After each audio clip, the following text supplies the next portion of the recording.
Luc Moreau, bonjour. Bonjour. Bienvenue sur Talk to You, le programme de rencontre de Mountain Changemaker. Vous êtes glaciologue, vous êtes accompagnateur de montagne. Et avec vous, on va parler de 2025, l'année des glaciers. Et puis plus largement des glaciers. Mais avant de commencer, je vous propose d'écouter un portrait que nous avons réalisé sur vous. Luc Moreau, l'homme des glaces, le veilleur des montagnes. Depuis les années 80, vous scrutez les géants blancs qui racontent l'histoire du monde. Vous arpentez les sommets du Mont Blanc, du Groenland et d'ailleurs, là où la glace livre ses secrets à ceux qui prennent le temps de l'observer. Docteur en géographie alpine, vous avez consacré votre vie à l'hydrologie sous-glaciaire, explorant les rivières invisibles qui sculptent les entrailles des glaciers. Sous le glacier d'Argentière, vous avez installé des instruments précieux, captant le moindre frisson de la glace en mouvement et observant ses transformations évidentes. Mais vous, Luc Moreau, vous n'êtes pas seulement un scientifique, vous êtes aussi un passeur de mémoire, un conteur des glaces. À travers vos livres et vos conférences, vous racontez l'histoire des glaciers, ces témoins silencieux du temps qui passe. Vous mettez en lumière leur disparition inévitable, partageant vos découvertes avec le monde pour que chacun prenne conscience de leur disparition progressive. Vous partagez votre savoir, formez les guides de demain et témoignez des changements du climat à travers vos images et vos mots. Luc Moreau, vous êtes le témoin direct de ces glaciers qui changent jour après jour, vous en suivez les moindres frémissements, capturant leur histoire avant qu'elle ne s'efface. Oui, depuis 35 ans, je fais quelques petites choses, en effet, quand c'est résumé comme ça sur quelques secondes. J'ai la chance, en fait, d'étudier un élément naturel qui réagit au climat parce qu'il est fabriqué par le climat et il disparaît par le climat. J'ai la chance d'être au contact de la nature, on va dire, des montagnes, de la nature, et tout le monde n'a pas forcément cette chance-là, mais aujourd'hui, c'est très important de garder ce contact avec cette nature, que ce soit les océans, les déserts, les montagnes, les glaciers, qui nous font vivre, qui fabrique l'air qu'on respire, l'eau qu'on boit, ce qu'on mange. Et c'est l'environnement, quoi. C'est tellement vital, quoi. Essentiel. Les glaciers, c'est aujourd'hui un élément important de notre écosystème humain également. Ils font partie de notre vie depuis toujours. Ils sont essentiels. Bien sûr, il y a aussi l'économie, on s'est adapté à ces glaciers, à ces montagnes, en tout cas, pour les régions montagnes, les populations, ici Rhône-Alpes. On s'est adapté à ces sources d'eau, en fait. C'est cette ressource en eau, ces rivières, ces fleuves et qui sont alimentés, voilà, il y a 2 milliards de personnes sur la Terre, qui vivent de l'eau de fonte des glaciers. On essaye bien sûr de limiter notre impact, mais les glaciers réagissent très vite et fondent très vite et le souci, c'est l'eau, quoi, en fait, c'est l'eau. Votre métier de base, on dit hydrologue, hydrologie sous-glaciaire. Hydrologie sous-glaciaire, voilà, oui, c'est donc j'ai passé ma thèse de doctorat de géographie avec, le barrage des Mossons, franco-suisse. J'ai eu un contrat qui m'a été donné, suite à cette thèse. Je suis spécialisé sur l'hydrologie sous-glaciaire, en fait, sur l'eau qui circule sous les glaciers, qui est captée par les sociétés hydroélectriques pour produire de l'énergie hydroélectrique. C'est une spécialité vraiment en glaciologie parce que les sites pour aller sous les glaciers sont très rares dans le monde. Ici, il y en a 2 dans le massif du Mont-Blanc.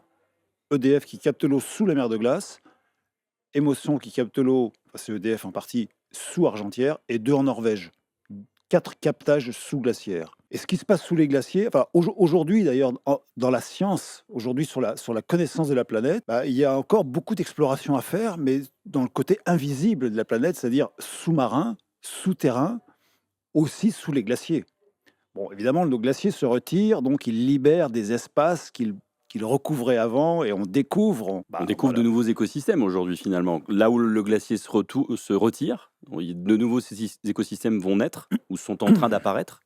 Oui, oui, oui, tout à fait. Voilà, toutes ces marges, ce qu'on appelle la délaissée glaciaire, ce que le glacier délaisse en terrain, la végétation qui reprend, les algues, voilà, les insectes, etc. Donc la vie en fait qui naît, c'est très important en fait de savoir un petit peu comment ça fonctionne. Depuis 15 000 ans, 20 000 ans, les glaciers se sont retirés de 200 kilomètres. Donc il y a eu beaucoup de terrains délaissés par les glaciers et aussi des terrains ennoyés par la remontée du niveau des mers de 100 mètres. D'ailleurs, sur ces terrains qui sont délaissés par les glaciers, moi j'ai la chance aussi de travailler au Groenland, les vieux Inuits au Groenland ne vont pas sur ces terrains-là parce que ce sont des nouveaux terrains quand les glaciers reculent, ils libèrent des espaces, des territoires.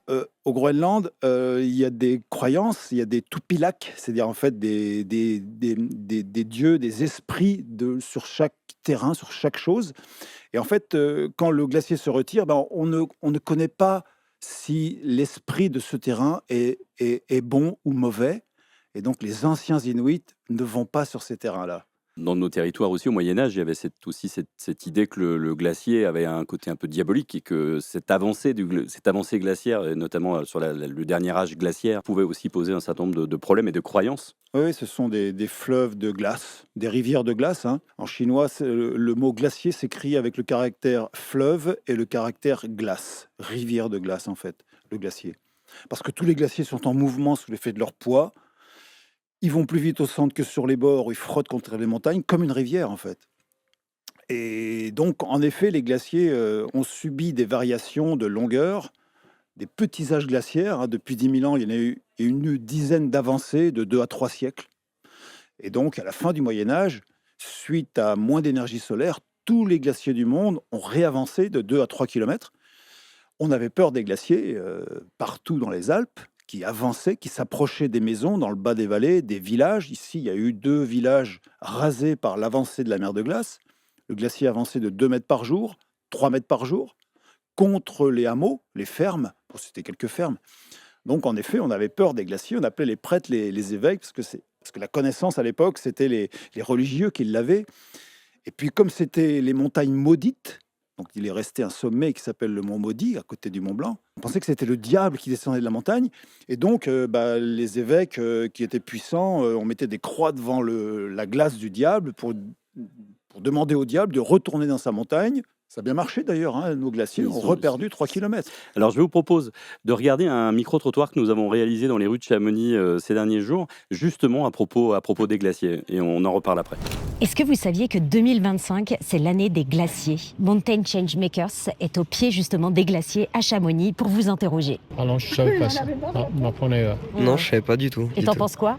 Bah, c'est une bonne chose. Il faut quand même valoriser la montagne, c'est important. Ça fait partie de la nature et puis il faut faire avancer les choses. Eh ben pas du tout. Je trouve que c'est très bien, mais après on n'en entend pas plus parler que ça. Donc voilà, je sais pas sur quoi il faut s'informer pour en apprendre plus, mais c'est vrai que même personne autour de moi, personne n'en a parlé, donc voilà, je trouve ça un peu dommage, quoi. J'ai entendu dire qu'il y avait toute une politique de sauvetage des glaciers. Je ne sais pas quel est vraiment le principe. Oui, j'étais au courant. Il y a pas mal d'articles qui passent dans les revues de montagne, aussi type Géo, ça m'intéresse. Il faut sensibiliser les gens parce que là, on les voit partir. Le glacier des Bossons, il est à la moitié de ce qu'il était il y a 20 ans, 30 ans. Et en quoi ça vous inquiète? Ça veut dire qu'il y a tout qui est en train de changer. Tout est en train de disparaître. Ça fait peur? Oui, ça fait peur, parce qu'il y a tout l'écosystème qui est en train de changer, même au niveau, il y a les glaciers, il y a les chutes de pierre, le permafrost, il y a la végétation aussi, donc c'est énorme. Notamment la mer de glace, hein. C'est plus une mer de glace, c'est une mer de cailloux, hein. Bien sûr, ça nous inquiète, oui. Les glaciers, on dit que ce sont des éponges, donc elles absorbent les ruissellements, l'eau, etc. Quand il n'y aura plus de glaciers, cette eau, elle va où? Elle va descendre, ça va être des inondations, les torrents, tout ça. Ça m'inquiète énormément, notamment le glacier de Tacona. On voit que depuis des années, en fait, il est en perpétuelle diminution. Je le ressens avec des photos, des témoignages de mes grands-parents, de mes parents, etc. Mais je le ressens pas. Par exemple, je me dis pas, tiens, l'année dernière, ça a perdu 3-4 cm. On est entouré de belles choses, c'est dommage que ça disparaisse peu à peu. Ah oui, la différence, c'est visuel, hein. Depuis une dizaine d'années, ou 10, 20 ans déjà, 10 ans, oui. On ne peut pas changer grand-chose. Ça peut être un cycle de la nature, comme ça peut être... Bon, il y a l'origine humaine, mais l'origine humaine aussi, il y a les solutions, hein. Plus on sera nombreux, plus on polluera, hein. On se tire une balle dans le pied tout seul, hein. Quand il n'y aura plus de glaciers, nous, on ne le verra pas, notre génération, mais nos enfants et puis les plus jeunes, on ne sait pas ce que ça va devenir à Chamonix s'il n'y a pas les glaciers. L'un de vos rôles, c'est d'être pédagogue et d'expliquer ce qui se passe. C'est important d'expliquer et de permettre au public de venir toucher du doigt, de constater sur place. Oui, parce que moi, je me mets à leur place. J'étais avant étudiant, citoyen, visiteur. J'admirais les montagnes, les glaciers. Et on est tous admiratifs de ces paysages et on les voit, voilà, on les voit changer. Alors dans votre reportage, il y a des gens qui sont pas trop au courant de l'année des glaciers. Bon, ça vient juste de démarrer, donc c'est un petit peu, ça manque encore d'informations, mais il y a des gens qui sont aussi au courant. Il y a plein d'informations justes et un peu moins justes. Les gens voient bien qu'il y a des changements dans les neiges, dans les glaces. C'est très important d'éduquer, de continuer à informer. Parce on peut se faire des idées pas forcément justes, hein. Si on fait pas de mesures, en fait, on a l'impression des fois que le glacier va regonfler. On a pas mal d'opinions là-dessus, même dans la vallée de Chamonix, hein, de gens d'ici. Oh, le glacier regonfle, il va repartir. Là, il y a un monsieur qui dit bon, finalement, c'est un cycle naturel, etc. Bon, aujourd'hui, on sait bien qu'on amplifie un effet de serre naturel. On retient un peu plus l'énergie solaire reçue par la Terre, donc les températures augmentent, tout se réchauffe sur Terre, les océans, les glaciers diminuent, etc. Mais c'est vraiment la glace qui réagit au réchauffement. D'ailleurs, c'est bien dit par certaines dames ici, là, sur votre reportage. On le voit, on voit la neige, on voit les glaciers qui diminuent. C'est un marqueur important. Le glacier, forcément, lui, il est toujours en équilibre entre la neige qui l'alimente et les températures de l'été qui font disparaître le glacier. Donc, on parlait de la mer de glace, une mer de pierre. Pendant ces 3-4 années, ces 3-4 canicules qu'on a eues là, le glacier, chaque jour de canicule, perd 10-12 cm de glace en bas, au niveau de la grotte de glace, hein, du Montanvert, où on travaille beaucoup avec nos collègues, parce qu'ici, il y a des endroits aussi, grâce aux remontées mécaniques, qui permettent aux gens d'accéder très vite à la montagne et à la haute montagne, et ça nous permet de raconter un peu, oui, ce qui se passe. Et ça va très vite. Et donc au quotidien, vous mesurez le déplacement, vous mesurez ces épaisseurs de glace, vous êtes vraiment en capacité de monitorer ce qui est en train de se passer? En France, on mesure une quinzaine de glaciers dans les Alpes françaises. Ça, ce sont plutôt mes collègues de Grenoble qui mesurent comment le glacier varie en volume, la neige qui tombe l'hiver, la glace qui fond l'été, comme un compte en banque, les recettes et les dépenses. On appelle ça le bilan de masse du glacier. Moi, je le fais pour le glacier de Trélatête, pour l'EDF qui récupère l'eau pour le barrage de la Girotte, les aciéries d'Ugine, électricité, mais aussi parce qu'il est dans la réserve naturelle des Contamines. Je mesure le dessous du glacier d'Argentière.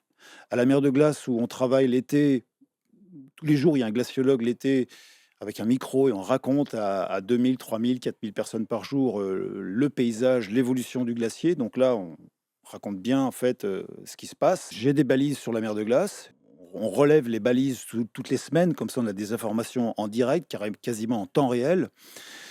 En 2024, au niveau de la grotte de glace, la 78e grotte, depuis 1946, une par an, le glacier a perdu 10 mètres d'épaisseur. En 2023, 14 mètres d'épaisseur. En 2022, 16 mètres d'épaisseur. Et on part de combien? Parce que quand on dit ça, on a l'impression d'être gigantesque, mais au départ, il y a combien de mètres de glace? Le train du Montanvert, télécabine. Le glacier a perdu donc 40 mètres d'épaisseur en 3 étés, ces 3 dernières années.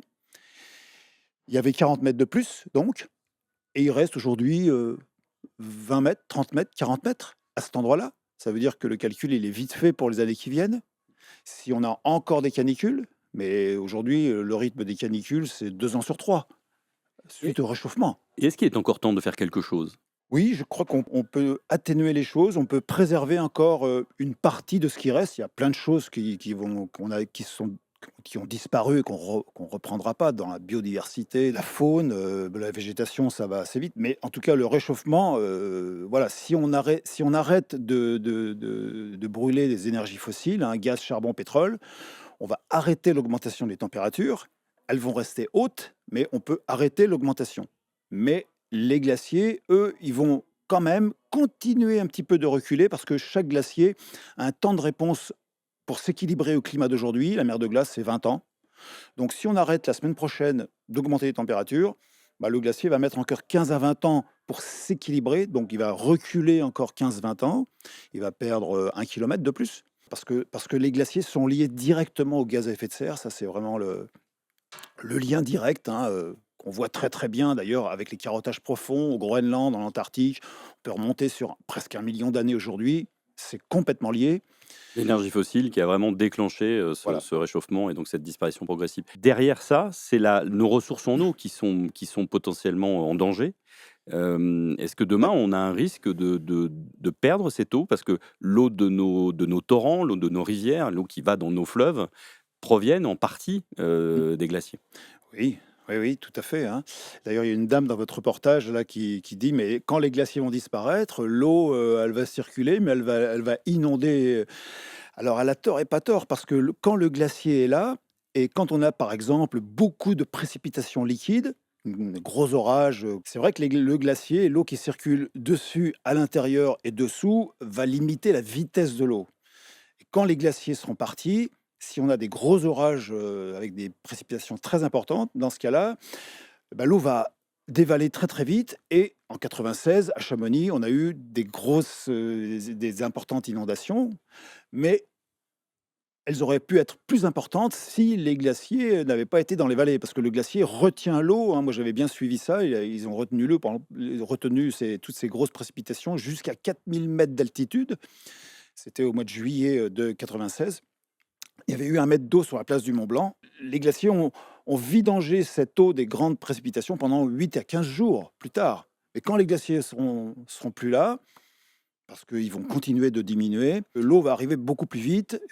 Donc on peut risquer plus de coulées de boue, d'inondations. C'est vrai, c'est vrai. Mais par contre, comme il y aura de moins en moins de neige et de glace, il y aura quand même moins d'eau, et de moins en moins, puisque nos glaciers diminuent.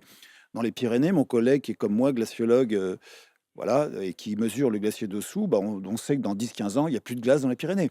Donc un impact très fort alors sur notre quotidien et de manière plus globale, un impact très très fort sur le climat global de la planète. Sur le climat, oui, global, mais sur le climat local, parce que le massif du Mont Blanc est très englacé. Et si dans 50 ans, 60, 70 ans, les glaciers diminuent et disparaissent jusqu'à 3000-3500 mètres d'altitude, bah, forcément, il y aura moins de froid, parce que le glacier, c'est un peu quand même un frigo, même s'il est qu'à 0 degré de température. Il génère quand même localement un certain climat, avec des airs froids qui descendent le long des vallées. Et ça participe évidemment au climat régional, national, hein, au climat mondial. Il faut vraiment se rendre au chevet de ces glaciers, d'où l'importance de cette année spécifique. On est tous aujourd'hui à travailler justement sur cette année internationale de la préservation des glaciers 2025. Donc aujourd'hui, on travaille tous pour faire passer un peu toutes ces informations. Faire passer ce message. Alors, dans un article de Chiloé, vous aviez cité un vers de Victor Hugo qui disait « C'est triste chose de songer que la nature parle et que le genre humain n'écoute pas ». Est-ce que vous avez l'impression d'être écouté? Alors, oui, enfin, en tout cas, on continue, parce que même s'il y a des gens qui ont des idées bien arrêtées. Une fois, je me rappelle, c'était l'été dernier, une famille américaine, je raconte le paysage et le glacier, et ce monsieur vient me dire, mais vous savez, monsieur Moreau, le réchauffement climatique, c'est fait pour nous taxer. Prouvez-moi que la Terre n'est pas plate et qu'il y a qu'il n'y a pas d'habitants sur la Lune. Bon, il se trouvait que j'avais avec moi un document sur les carottages profonds. Je lui montre les cycles glaciaires et interglaciaires, avec les gaz à effet de serre qui sont bien liés à ça. Il me dit: ah, c'est intéressant, ça vient d'où ça? Bah, moi, je suis glaciologue, on parle du climat parce que la glace stocke les températures, les gaz à effet de serre, les pollens, les embruns marins, les sels minéraux, les cendres volcaniques, tout ce qui se balade dans l'air. Ah oui, c'est intéressant. Et en fait, il y avait là peut-être un manque de connaissance de ce monsieur, mais bon, tout le monde n'est pas au courant des carottages profonds. Il m'a dit: oui, c'est intéressant. Bon, il est reparti sûrement en pensant toujours que la Terre est plate, mais ça m'a fait penser à une citation de ce neurologue Boris Cyrulnik: quand on n'a pas la connaissance, on a l'explication. Et dès qu'on y met de la science, on crée le doute. Et là, il y a peut-être eu un petit doute chez ce monsieur, parce que voilà, on est tous reliés à cette nature-là, on vit avec ça, on vit avec l'eau, il y a de moins en moins d'eau. 2 milliards de personnes sur Terre vivent de l'eau des glaciers, et bah, les glaciers diminuent, donc il va falloir faire avec, il va falloir moins la polluer, mieux gérer cette eau qui va diminuer, hein. Depuis 2-3 ans, avec les canicules, on sait que le Rhône a diminué de 40%. On mange le capital quand on a des canicules.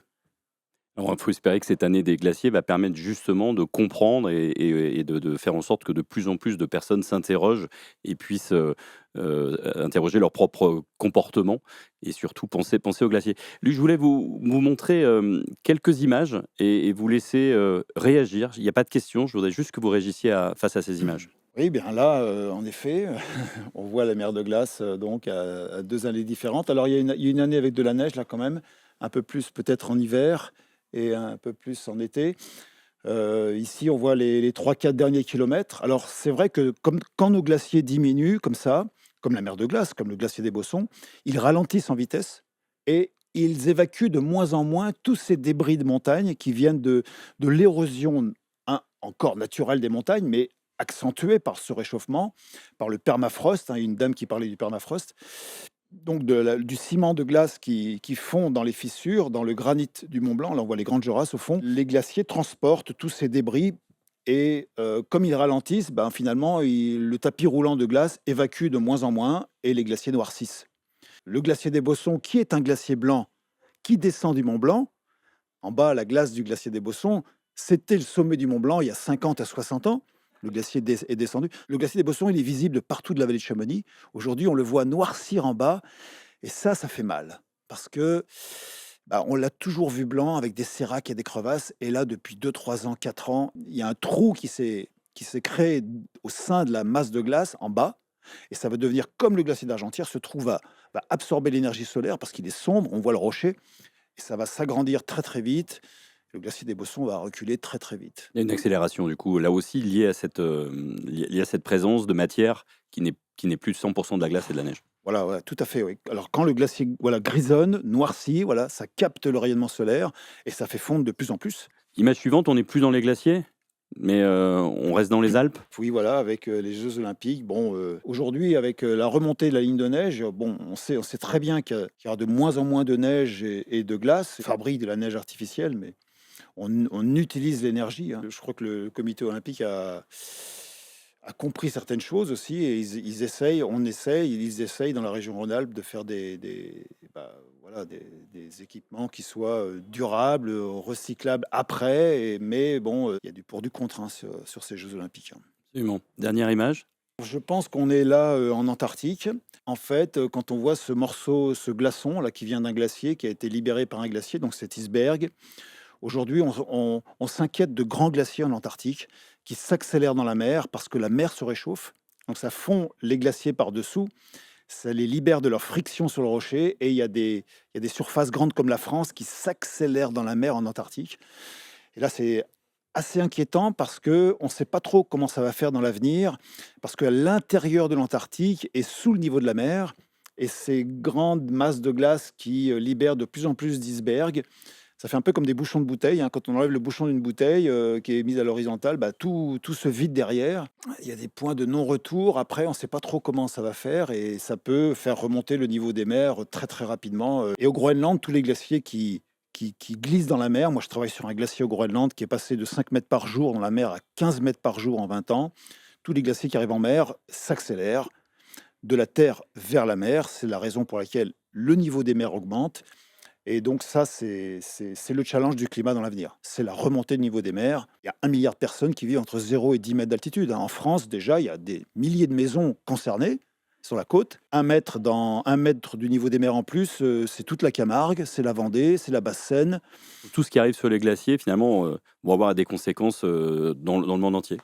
Et oui, parce qu'en fait, on ne se rend pas compte. On se dit, je suis tout seul. Moi, ce que je fais, c'est pas grand-chose. Ça me rappelle, c'était une citation de Voltaire, dans une avalanche qui fait 2 morts. Quel est le cristal de neige qui se sent responsable?